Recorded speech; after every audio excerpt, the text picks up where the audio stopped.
Hai semuanya, semoga kabar Anda baik-baik saja. Terima kasih karena sudah memberikan dukungan serta subscribe dari Anda untuk membangun channel ini. Tekan belnya untuk mendapatkan notif dari video terbaru untuk Anda. Bapak Ibu, Shalom. Terima kasih, ini saat yang penuh sukacita bagi saya jujur. Tadi saya berdoa, saya diam, saya hening, wow. Thank you. Akhirnya toh umat sungguh merindukan Tuhan. Betul atau tidak? Kenapa? Pertanyaannya. Kenapa? Karena COVID membuat Anda sadar punya kantau berapapun habis kalau istrinya seperti tadi. Mohon maaf Bu, mohon maaf. Betul. Jadi Bapak Ibu yang terkasih, siapa di antara Anda yang tidak kena efek COVID-19? Silakan Anda ke rumah sakit jiwa. Pastilah, pasti. Setiap orang kena efeknya. Kalau Anda, siapa yang nggak punya efek? Saya, buktinya pakai masker. Jadi ini pun adalah efek di mana kita kena COVID. Pakai masker, semua saya lihat wanita pakai masker, syukur pada Allah, cantik semuanya saudara-saudaraku. Pas dibuka masker, Tuhan, jauhkan aku dari godaan ini gitu ya. Bapak Ibu yang terkasih, mari kita bersama-sama merefleksikan, merenungkan peristiwa COVID-19 ini, pandemi ini. Karena kalau peristiwa cuma lewat dan kita tidak belajar apapun, Anda menjadi makhluk yang tidak bijaksana. Jangan pernah lupa, di setiap peristiwa selalu ada Allah hadir. Tadi di peristiwa kayak gitu, ada Allah atau tidak? Di mana? Gaya ada. Ini kalau sudah tersesat COVID itu kayak gini. Kenapa orang Katolik itu kadang-kadang sok suci gitu ya? Ada. Di mana? Allah nggak akan hadir kalau semuanya teriak seperti tadi. Allah tidak akan pernah dirasakan karena semuanya apa? Menyalahkan. Semua menyalahkan. Ingat perayaan Ekaristi. Dimulai dengan apa perayaan Ekaristi? Tuhan, kasihanilah kami. Saya mengaku saya berdosa. Walaupun Anda dengan pasangan Anda tidak berkata, dia berdosa, dia berdosa, dia sungguh berdosa. Durhaka Anda seperti itu. Jadi kehadiran Tuhan itu mari kita lihat justru di dalam apa? Di dalam kerendahan hati. Maka mari kita mencoba untuk merenungkan bacaan yang akan saya angkat sebagai bahan permenungan. Injil Markus bab 4 ayat 35 sampai dengan 41. Syukur pada Allah Anda bawa handphone semuanya. Hanya Pak Benyamin Ratu dan saya yang bawa kitab suci. Kenapa? Karena kita pengisi acara. Malu kalau nggak bawa coy. Baik, sudah. Kalau Anda tidak bawa dengan ada. Anda kelihatan? Mata iman Anda hebat ya. Baik, saya bacakan ya. Pada hari itu, waktu hari sudah petang, Yesus berkata kepada mereka, marilah kita bertolak ke seberang. Mereka meninggalkan orang banyak itu lalu bertolak dan membawa Yesus beserta dengan mereka dalam perahu di mana Yesus telah duduk dan perahu-perahu lain juga menyertai dia. Lalu mengamuklah taufan yang sangat dahsyat dan ombak menyembur masuk ke dalam perahu sehingga perahu itu mulai penuh dengan air. Pada waktu itu Yesus sedang tidur di buritan di sebuah tilam. Maka murid-muridnya membangunkan dia dan berkata kepadanya, "Guru, engkau tidak peduli kalau kita binasa?" Yesus pun bangun, menghardik angin itu dan berkata kepada danau itu, "Diam, tenanglah." Lalu angin itu reda dan danau itu menjadi teduh sekali. Lalu Yesus berkata kepada mereka, "Mengapa kamu begitu takut? Mengapa kamu tidak percaya?" Mereka menjadi sangat takut dan berkata seorang kepada yang lain, "Siapa gerangan orang ini, sehingga angin dan taufan pun taat kepadanya?" Demikianlah sabda Tuhan. Terpujilah Kristus. Saya akan mengutip apa yang direnungkan oleh Bapak Fransiskus. Bapak Paus Fransiskus pun memakai perikop ini untuk direnungkan. Bukan Bapak Fransiskus mengikuti saya, salah. Saya mengikuti beliau. Jadi Bapak Paus Fransiskus memperlihatkan dua hal. Apa? Pandemi ini menyadarkan bahwa kita tinggal di perahu yang sama. Ingat, penderitaan mana yang mengguncangkan kita? Penderitaan mana yang membuat seluruh dunia gempar? Pandemi. Perang Ukraina-Rusia, kita cuma, perang. Ada diskon di sana, ada di mana diskonnya gitu ya.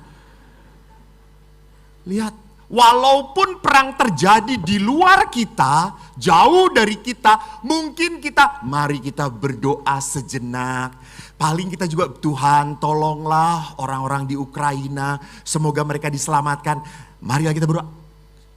Kabulkanlah doa kami. Selesai. Tetapi pandemi, lihat, semuanya goyah. Semuanya ambruk. Semuanya kena efeknya. Dan Paus berkata yang kedua apa?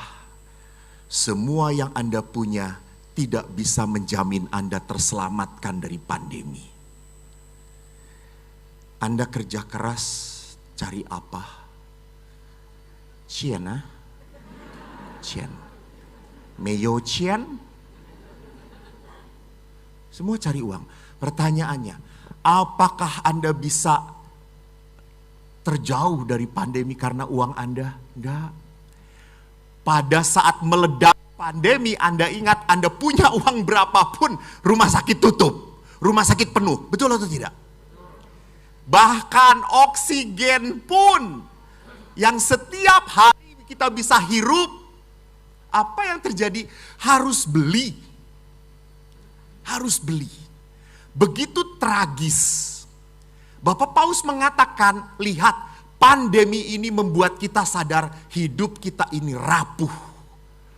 Mudah jatuh, mudah patah, mudah amburadul. Jadi rupanya apapun yang kita punyai tidak bisa menopang hidup kita.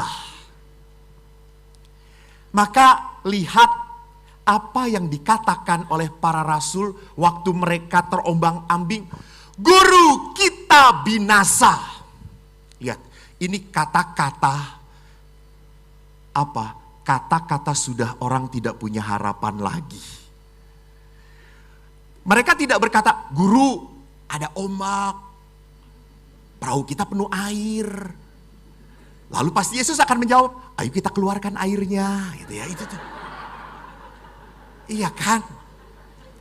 Tapi mereka kan ngomong, kita binasa, itu berarti kata-kata titik, kata-kata tidak ada harapan.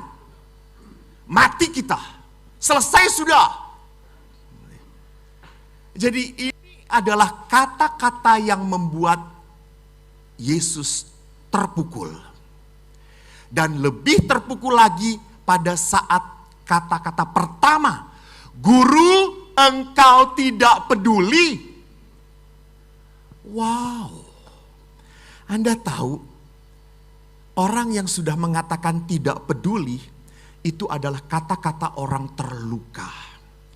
Oh, kata-kata orang yang sudah terhimpit, orang yang sudah mengalami kepedihan, kekecewaan, maka meledaklah kata-kata tidak peduli. Ingat, tidak peduli itu adalah tidak mengindahkan, tidak menghiraukan, tidak memperhatikan. Jadi tidak peduli itu berarti apa? Lu bukan siapa-siapa gue, lu N. Benar atau tidak?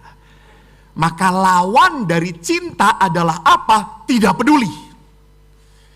Kalau orang sudah tidak peduli, itu berarti saya tidak menganggap kamu lagi.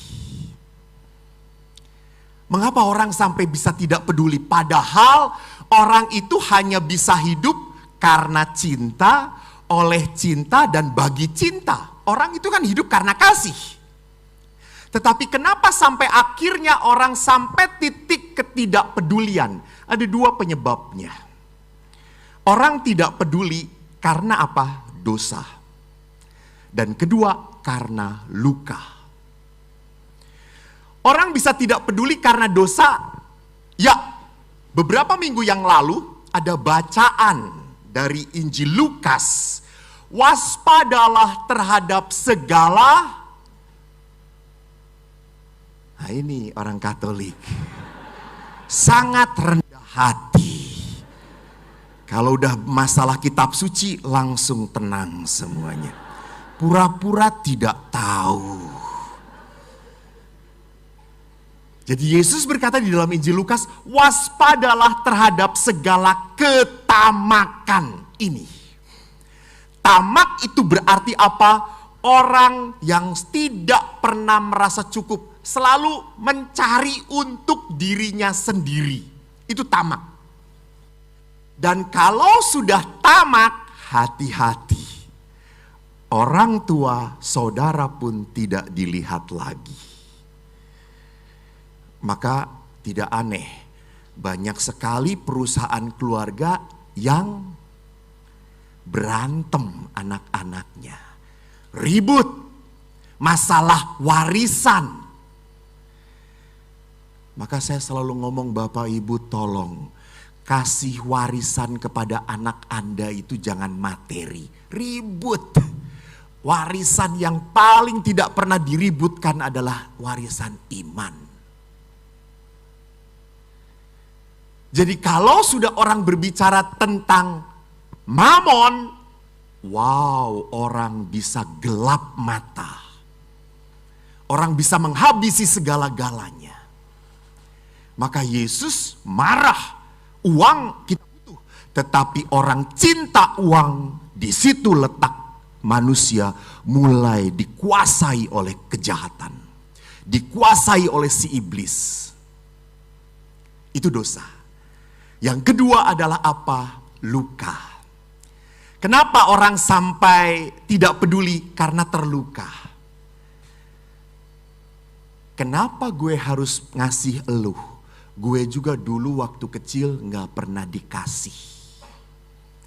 Jadi Bapak Ibu, Pak Benyamin banyak banget bicara tentang ini.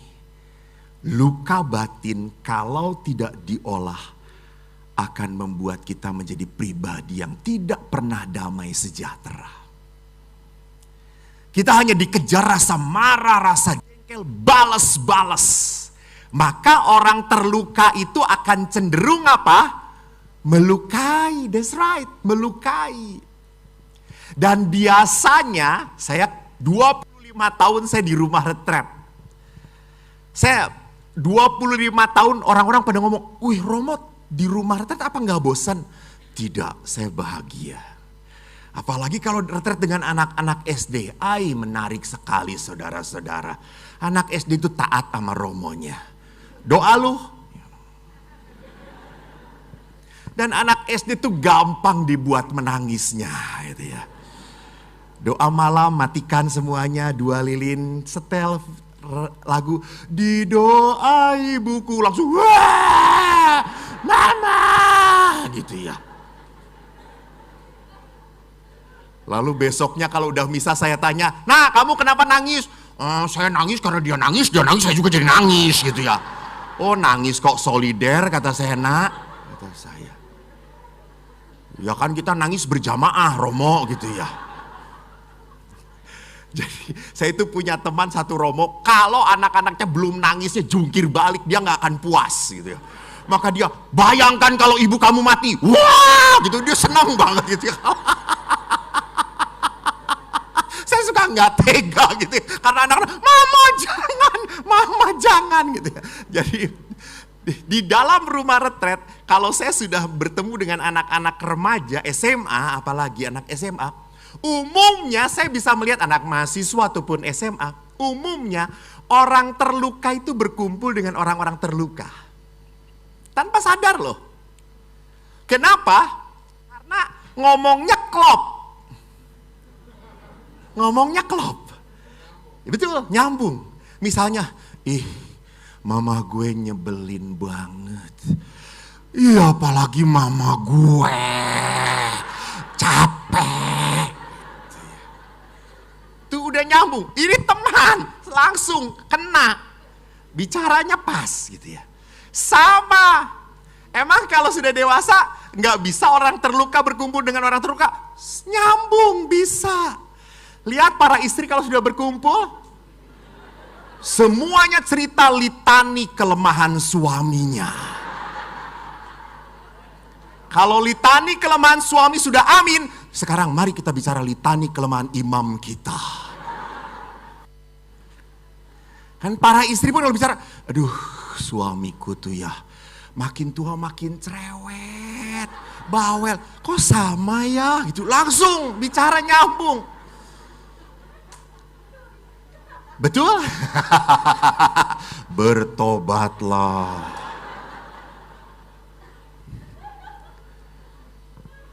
Beda kalau apa? Kalau misalnya ibu ini adalah ibu yang baik, yang sukacita gitu. Pada saat mendengar cerita bahwa suami gue itu ya, tahu nggak? Makin lama makin cerewet. Ibu jangan begitu, bagaimanapun suami ibu.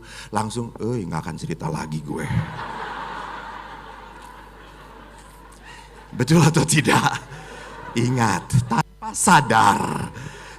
sadar, kumpul dengan yang terluka. Maka hati-hati, Anda duduk dengan siapa? Maka Pak Ben ini tepat kalau mau doa, kumpul dengan istri, karena saling meneguhkan, menguatkan. Jadi saudaraku, orang mempunyai sifat cuek, nggak mau tahu, nggak peduli, karena dua hal itu, dosa dan luka. Lihat apa yang terjadi. Memang pandemi seperti ini menjadi sebuah saringan. Rupanya pandemi ini menyaring kita. Apakah kita ini adalah pribadi yang beriman atau pribadi yang kurang iman? Jadi peristiwanya sama. Apakah, maaf saya mau tanya saja, skenario drama tadi adalah situasi keluarga di paroki SMI ini? Ya ampun, maaf ya di Helena kagak ada yang kayak gitu. Sorry, kita nggak level. Saya sampai kaget, ya Tuhan kasihan banget Romoku, Raja Bana. Lama-lama dia jadi Ratu Bana. Gak ada kan orangnya? Dia temanku. Jadi walaupun peristiwa pandeminya sama, apakah semua keluarga seperti ini? Tidak, saya yakin keluarga Anda hampirlah gitu ya.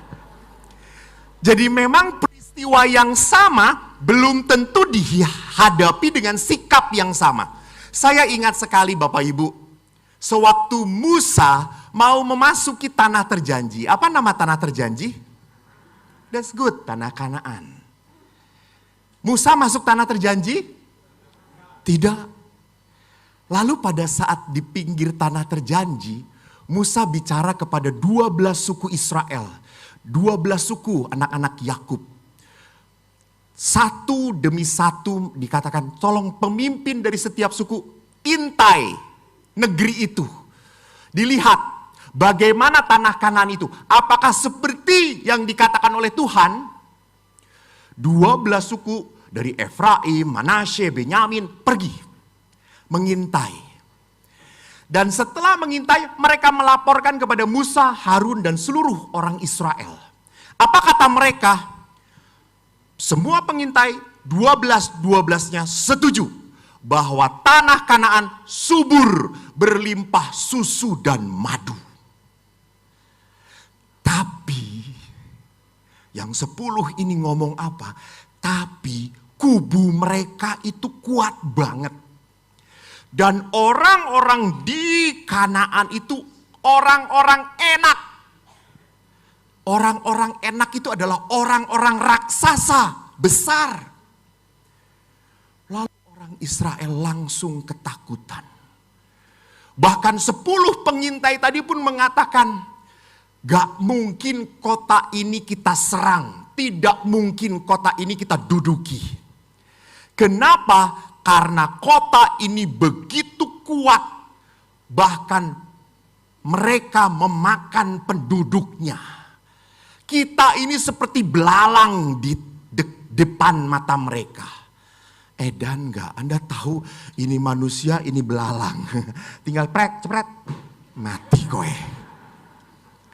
Maka 10 orang ini cerita seperti itu. Maka seluruh Israel apa? Menangis dan berkata, Musa, kita balik aja ke Mesir yuk. Mendingan jadi budak. Hanya Kaleb dan Yosua yang mengatakan tidak. Tuhan berkenan pada kita, Ia akan membawa kita masuk ke negeri itu. Tuhan menyertai kita.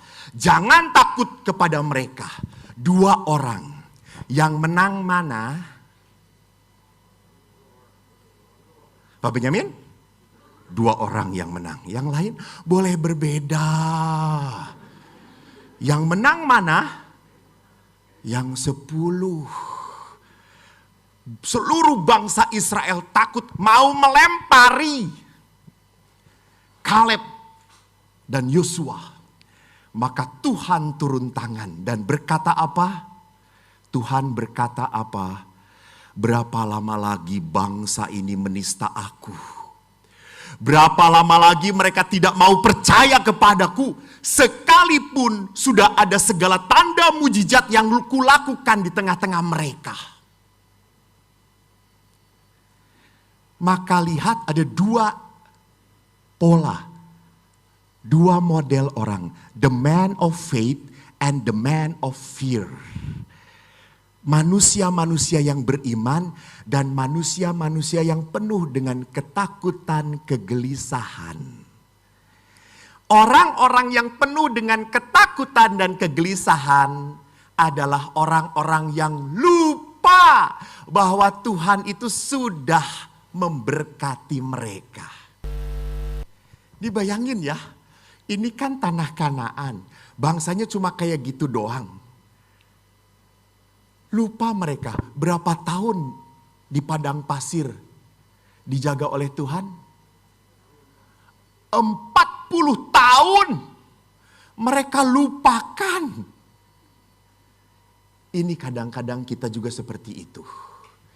Dikasih sakit sedikit kita marah dan berkata, Tuhan melupakan aku. Saya akan berkata, hei kampret. Lu baru sakit 3 tahun ya, dengerin ya. Sebelum sakit berapa tahun Tuhan memberkati engkau? Benar atau tidak? Ya sudah, selesai kita Pak.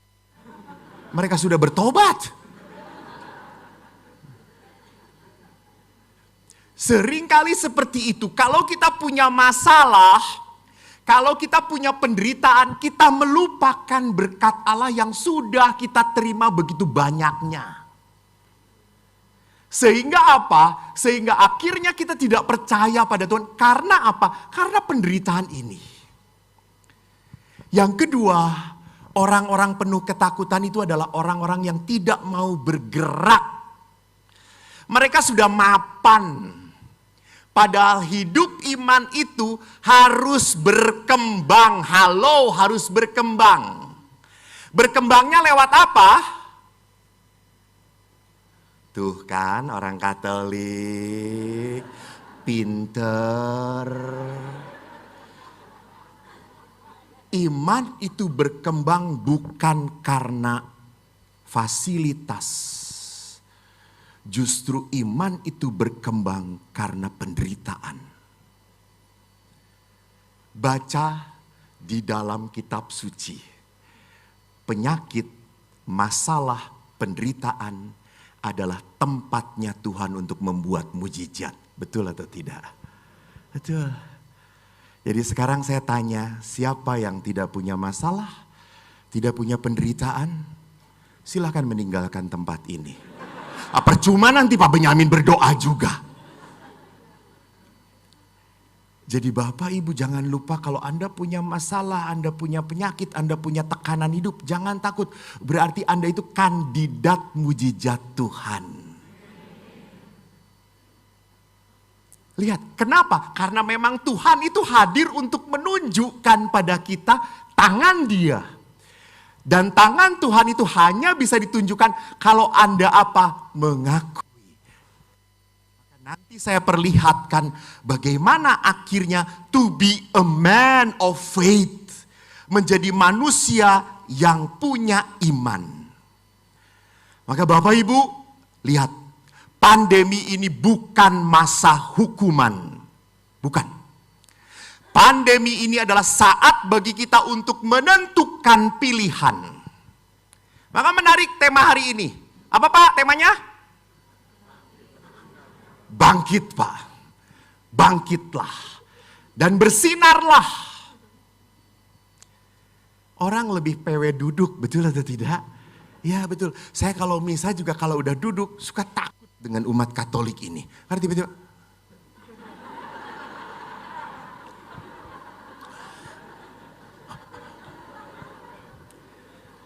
maka Bapak Ibu, kalau Anda pergi ke gerejanya Katolik Ortodok, Anda tahu di gereja Katolik Ortodok itu tidak ada kursi. 2 jam mereka itu ibadat berdiri. Hayo.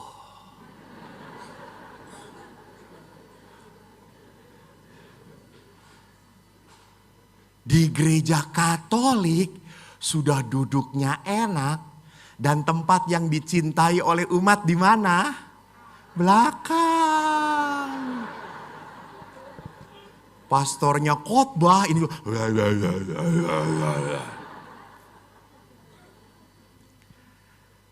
Jadi memang sekali lagi bahwa pandemi ini adalah saat bagi kita untuk menentukan pilihan. Pilihannya apa? Apakah berani Anda mengatakan Yesuslah andalanku, Tuhanlah kekuatanku. Tadi dikatakan bagus banget. Tuhanlah gunung batuku, Ia tempat perlindunganku.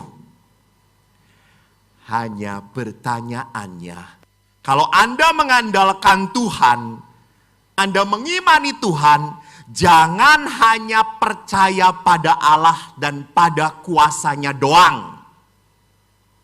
Nggak cukup. Anda harus melakukan 2 hal. Yang pertama, kalau Anda berkata, Tuhanlah andalanku, Tuhanlah kekuatanku, Anda harus melakukan yang pertama apa? Datang pada Tuhan. Datang pada Tuhan. Datang kepada Tuhan sebagai apa? Sebagai pribadi yang mengakui kelemahan. Saya tidak mampu Tuhan, saya tergantung padamu. Saya rapuh, saya butuh pertolongan dan campur tangan Tuhan. Jadi orang itu datang kepada Tuhan sadar akan apa? Akan ketidakmampuannya. Maka saya itu butuh diisi, dikuatkan, diteguhkan, dirasuki oleh kuasa Tuhan. Maka aneh bin ajaib. Kalau umat sekarang senangnya misa online. Saya katakan blow on lu.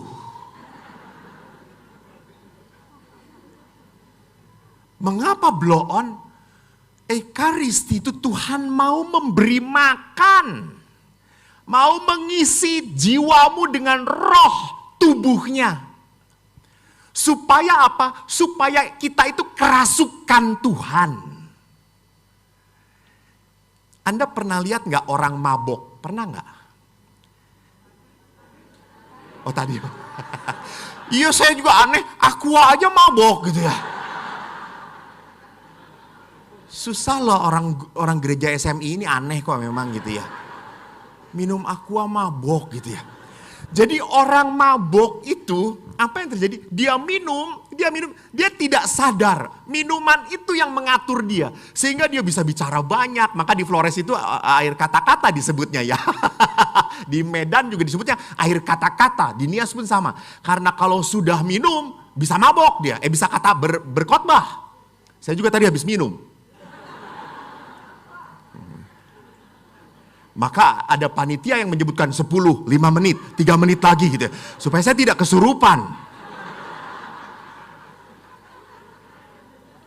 Jadi lihat, kalau saya boleh samakan dengan orang yang mabok itu bukan dirinya. Dia yang fly oleh alkohol. Nah sama, kalau orang dirasuki Tuhan, akhirnya Tuhan itu menguasai dia. Menguasai dia. Maka kalau hari ini syukur kepada Allah, Bapak Benyamin ada di tengah-tengah kita, beliau punya talenta.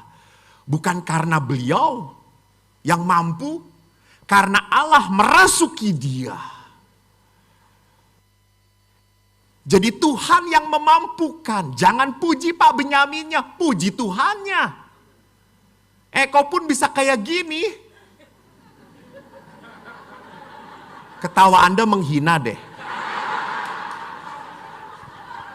Sakit hati saya di KRK sini. Tapi gak apa-apa, nanti disembuhkan oleh Pak Ben, saudara-saudara. Dan kalian. Jadi lihat, pada saat orang dirasuki Tuhan, akhirnya apa? Orang itu tidak hidup di dalam roh kedaging.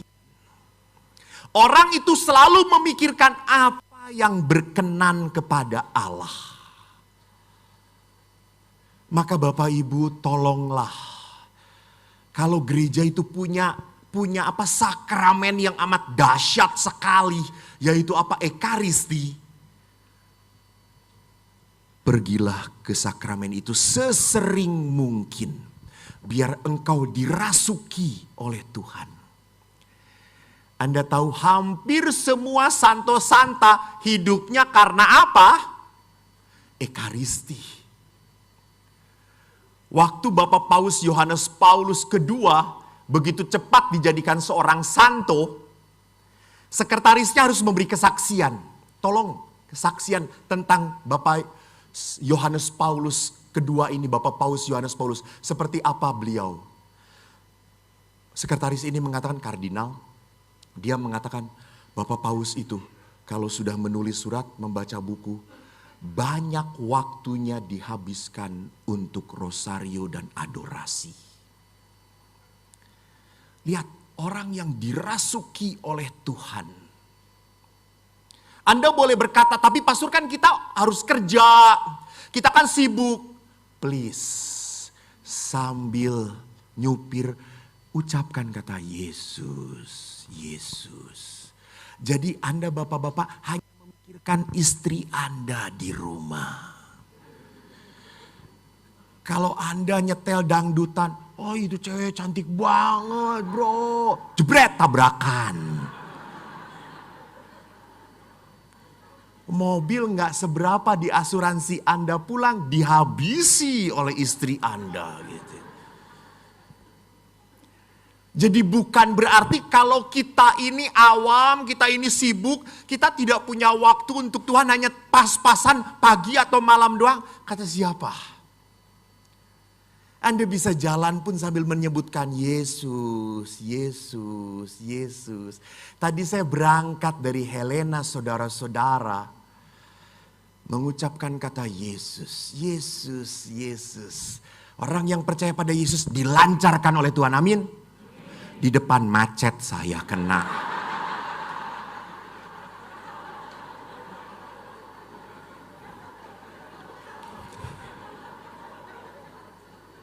Anda nggak kena macet? Tidak berdoa. Justru kok aneh, betul. Saya lihat, mungkin Pak Benyamin pun pernah merasakan bahwa pada saat orang dekat dengan Tuhan, kok tiba-tiba saja hidup ini menjadi serba sulit. Betul. Menjadi serba sulit. Menjadi kok banyak masalah. Ya betul. Karena apa? Setan tidak suka engkau dekat dengan Tuhan. Jadi walaupun macet, kata-kata Yesus ini tetap tenang saya. Jadi sambil macet, saya hafalin rumah makan menuju SMI. Satu persatu.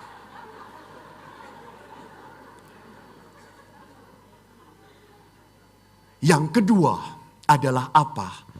Di samping kita harus datang pada Tuhan, kita harus punya komunitas yang baik dan benar.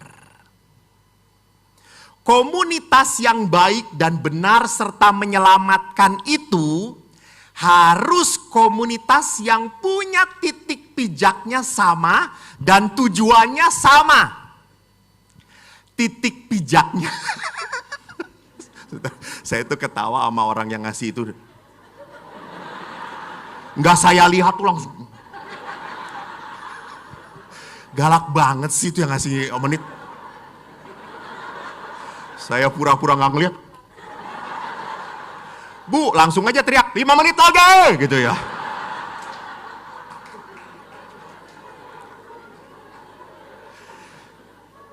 Memang kuasa jahat tidak suka kalau saya berbicara. Maaf, ampun. Nanti gua pulang gak dikasih amplop lagi, dia yang ngasih amplop. Jangan tepuk tangan, itu berarti Anda setuju. Gue tadi ngomong apa ya? Jadi komunitas yang baik dan benar itu harus punya titik pijak yang sama dan tujuan yang sama. Titik pijaknya adalah apa? Iman. Kita harus punya komunitas yang berdasarkan iman. Dan kita pun harus punya komunitas yang punya tujuannya sama. Tujuannya bukan hanya keselamatan di dunia ini, saudara-saudara. Halo. Kalau Anda menjadi orang Katolik, hanya tujuannya ingin selamat di dunia ini. Kasian. Anda lupa. Anda menyia-nyiakan Yesus yang sudah tersalib. Yesus yang bangun sudah dalam 3 hari. Hei coy, gue bangkit coy. Jangan lupa coy. Lu juga nanti bangkit. Lihat. Maka kita harus punya komunitas yang tujuannya apa? Keselamatan kekal. Itulah komunitas yang membawa apa? Membawa kepada keselamatan. Pada saat kita punya komunitas yang baik, benar, dan membawa keselamatan, maka kita menjadi pribadi yang selalu mendengarkan suara dari Tuhan. Bukan suara-suara kegelisahan. Bapak Ibu, terima kasih. Anda datang malam ini karena Anda mempunyai persekutuan beriman. Kita saling mendoakan. Dan kita berdoa. Saya yakin beberapa di antara Anda datang ke tempat ini dengan motivasi apapun. Bahkan ada yang datang ke tempat ini mau foto dengan YouTuber.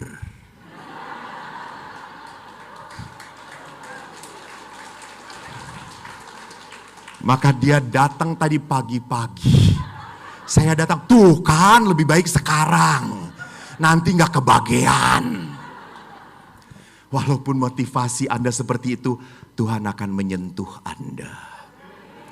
Tuhan akan menyembuhkan Anda. Ingat, foto dengan YouTuber tidak akan menyelamatkan apapun. Maka Bapak Ibu, hari ini kita bersyukur. Kita mempunyai saat untuk apa? Untuk datang pada Tuhan. Kita mempunyai saat untuk apa? Tuhan, saya tidak mampu. Saya tidak bisa. Saya ingat lagu ini. Terkadang kita merasa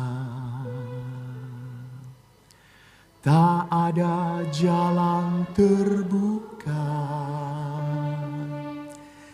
Tak ada lagi waktu, terlambat sudah.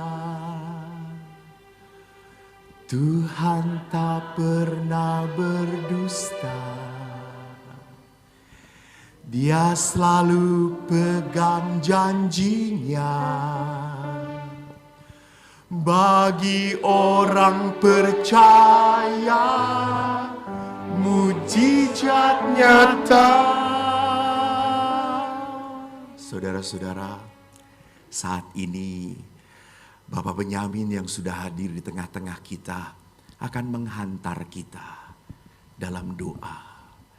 Bukalah hati Anda, datanglah kepada Tuhan. Tuhan, saya butuh kekuatan-Mu. Tuhan, saya butuh pertolongan-Mu. Bapak Ibu, biarlah pancaran roh Allah, kasih Allah berhembus hidup Anda.